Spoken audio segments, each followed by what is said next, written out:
Madame, Monsieur, bonjour. Merci de nous rejoindre à la une de l'actualité. Le président de la République, Abdelmajid Tebboune, participe à Nouakchott à la conférence continentale sur l'éducation, la jeunesse et l'employabilité. Il a reçu hier soir dans sa résidence dans la capitale mauritanienne son homologue rwandais, Paul Kagame.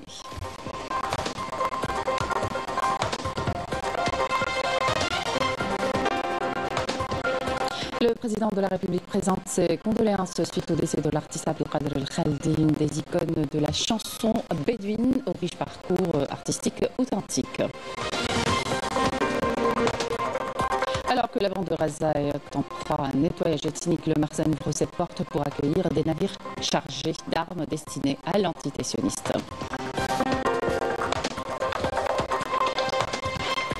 Et puis la situation de Raza ne cesse d'empirer à mesure que l'entité sioniste avance dans son plan diabolique. 7 Palestiniens sont tombés en martyrs ce matin à Nusayrat et plus de 25 autres sont morts hier dans un nouveau massacre sioniste à Beit Hanoun selon un dernier bilan. Bienvenue à tous. Le président de la République, Abdelmajid Tebboune, est en Mauritanie pour participer à la conférence continentale sur l'éducation, la jeunesse et l'employabilité. Juste après son arrivée hier à l'aéroport international de Nouakchott, il a rejoint sa résidence à Nouakchott. Il a été salué par le président de la République islamique de Mauritanie, Mohamed Ould Cheikh El Ghazouani.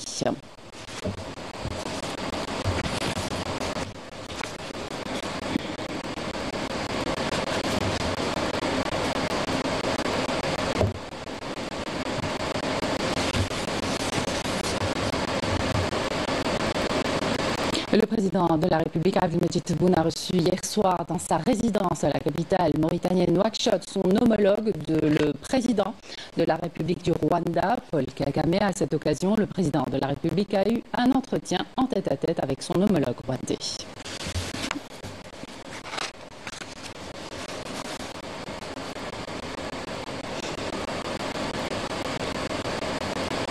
L'entretien du président de la République, Abdelmajid Tebboune, avec son homologue rwandais Paul Kagame a été élargi aux membres des deux délégations des deux pays consacrées à la coopération bilatérale.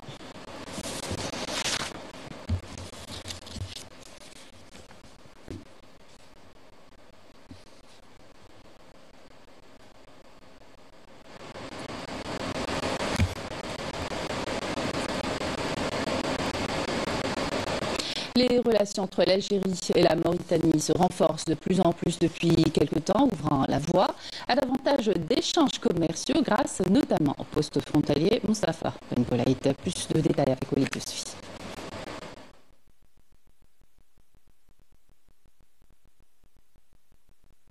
Les relations algéro-mauritaniennes connaissent une dynamique sans précédent. Ces liens ont permis de franchir un nouveau cap, renforçant ainsi la coopération bilatérale, une évolution traduite sur le terrain par des partenariats économiques fructueux. En réalité, le développement notable des relations économiques entre l'Algérie et la Mauritanie est le fruit des décisions politiques prises par les dirigeants des deux pays. Ces derniers ont pris des décisions importantes qui facilitent l'accès des opérateurs économiques au marché algérien depuis le marché mauritanien et vice-versa. L'Algérie et la Mauritanie entretiennent une relation de voisinage renforcée par une série de projets intégrés dans le cadre de leur rapprochement économique. Le poste frontalier Moustapha Ben Boulaïd, inauguré par les présidents des deux pays, illustre cette volonté de réaliser des objectifs de développement communs entre les deux parties. Le projet de réalisation de la route Tindouf-Zouérat représente une opportunité de coopération transfrontalière avant tout. Il s'agit du premier investissement algérien en dehors de son territoire à une telle échelle, ce qui témoigne du rapprochement entre les deux pays dans ce domaine. Aujourd'hui, les échanges commerciaux entre l'Algérie et la Mauritanie ont connu une augmentation significative, atteignant les 80%. La création de la première zone franche algérienne à la frontière mauritanienne est en cours. De plus, le poste frontalier entre les deux pays a été inauguré, des expositions permanentes ainsi que des banques algériennes ont été ouvertes en Mauritanie. Tout cela vise à renforcer les relations économiques ainsi que les liens politiques et diplomatiques. Autant de mesures qui ont permis de renforcer davantage les relations entre les deux pays. Les échanges commerciaux entre l'Algérie et la Mauritanie ont dépassé la barre des 400 millions de dollars cette année, un chiffre qui devrait atteindre le milliard de dollars sur le moyen terme, selon les estimations. Suite au décès à l'âge de 67 ans de l'illustre artiste Abdelkader El Khaldi, une des icônes de la chanson bédouine au riche parcours artistique authentique, le président de la République, Abdelmajid Tebboune, présente ses sincères condoléances à la famille du défunt et à toute la famille artistique suite à cette affliction, priant Dieu le Tout-Puissant d'accorder aux défunts sa sainte miséricorde et de prêter patience et réconfort à ses proches.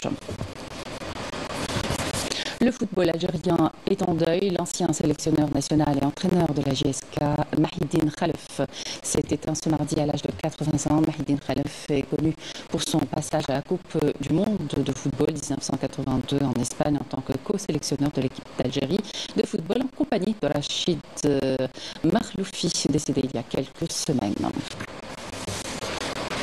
L'actualité à l'étranger au Maroc, le régime du Makhzen poursuit sa politique de normalisation avec l'entité sioniste au détriment des causes justes. Une vague de protestations massives dans les rues marocaines ont eu lieu, dénonçant l'accueil de navires chargés d'armes de guerre destinés à l'extermination du peuple palestinien. Baliza Lamda et Majda Tahmouna.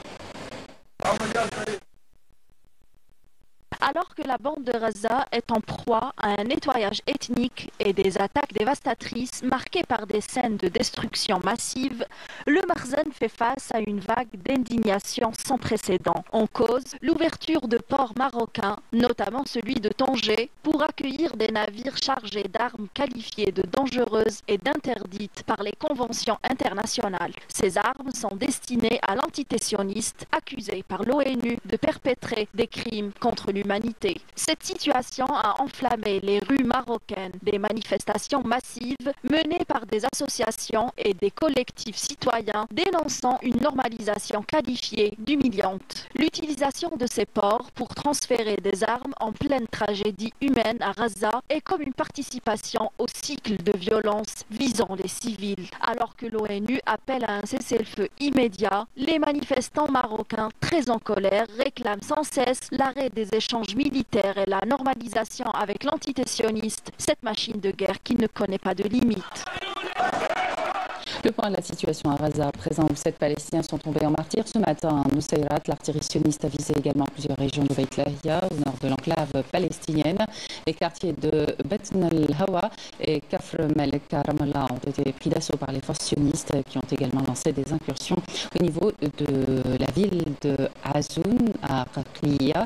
Hier, plus de 25 Palestiniens sont morts, dont des femmes et des enfants, et des dizaines d'autres ont été blessés dans un nouveau massacre sioniste à Beit Hanoun, selon un dernier bilan.